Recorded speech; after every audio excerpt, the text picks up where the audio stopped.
Believe it or not, your dog's ears can tell you a lot about them. This week, we're going to talk about our dog's ears.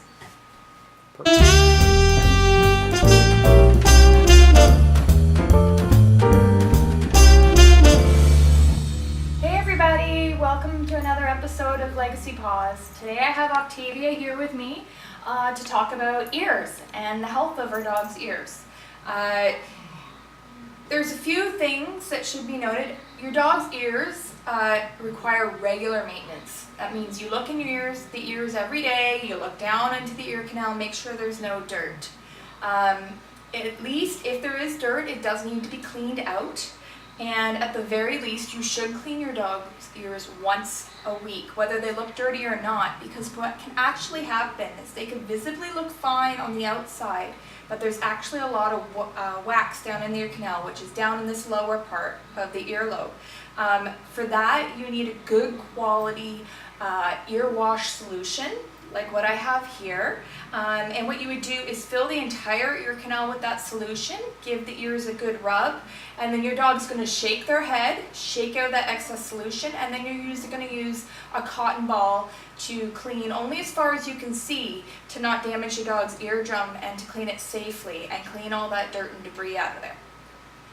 So, I do want to talk to you about a few misconceptions when it comes to dogs and their ears and ear infections. Really, I hear all the time about floppy-eared dogs that they are prone to ear infections. I have found this to be completely unfounded and untrue. If your dog's suffering from ear infections, recurring ear infections, it's usually one of two things, and it's important to know the signs of why your dog may be having an ear infection problem. So it's usually one of two things. One, your dog has gotten water down the ear canal when they're either swimming or when you bathe them. To get water down the ear canal allows bacteria to grow, and then you get an ear infection. So if your dog has been swimming or you've bathed your dog, you should always use an ear wash solution, especially if it's floppy-eared dog, but any pricked ear dog as well, it's the same thing. The other reason why, and the most common reason I find dogs get ear infections, is allergies. People are unaware of that. They think, oh, my dog just has really dirty ears. Most dogs have fairly clean ear canals, and they don't have a lot of waxy buildup on a healthy dog normally. If your dog has a lot of waxy buildup, especially if it's an abrupt waxy buildup, that's usually an indication of an early sign of allergies. And it's important to pinpoint what that allergy may be. Because if you don't find out what the allergy is that's triggering that ear problem, you're going to have infection after infection after infection. Quite often you'll go through random antibiotics, it'll clear up for a week or two, and then you're back to square one, and you keep repeating. So it's important to treat the root of that rather than the symptoms. So, hi Octavia. It's a good girl. She's being a good girl. Octavia's just a puppy, so she's being very tolerant today. So it's important to treat the root of that issue. So allergies, people mistake for a lot of different things, but I mean, the early onset of allergies quite often is ear infections or abruptly waxy, dirty ears. They may or may not have a yeasty smell to them.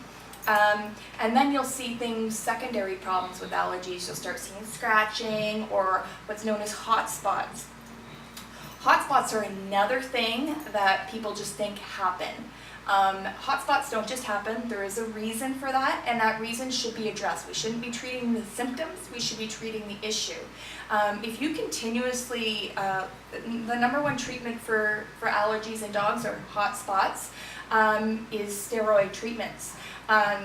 Eventually, what can happen is your dog can become steroid intolerant, and those steroids will no longer work for your dog to treat the allergies. So the importance of finding out the root cause of that allergy is really, really important. Sometimes it's really simple. Protein allergies are very common. So are grains, corn, wheat, barley, oats is another really common one in dogs. One of the most prevalent allergies today, believe it or not, folks, is chicken. Chicken, eggs, chicken byproduct, chicken fats, chicken meals, they're all very high allergens for all dog breeds. Quite frankly, the reason for this being is chicken is in almost everything. It's in all your dog cookies. Even if you think you're buying a lamb formula dog food sometimes, you flip the bag over, you read the ingredients, and down the ingredients list, you'll see eggs, you'll see chicken, chicken meals. The reason for this is lamb is a very expensive protein, and chicken is very cheap protein. So they'll fill up the protein requirements in that dog food with chicken. And unfortunately, when your animal, or even people, their system is bombarded with the same thing day in, day out, allergies can develop. So this is why it's one of the most common allergies in dogs today, and why with my dogs in our kennel, we completely avoid chicken and all chicken byproducts for the health of our pets. Now, all my dogs, being a breeder of cockapoos, have floppy ears. Generally, mine, I very rarely see an infection. In the last 10 years, I've had 2 infections in all our breeding stock. So the diet in your dog and addressing allergies when they come up is very important. And that's about it today. Hey guys, if you liked the video, leave some comments below, and don't forget to like and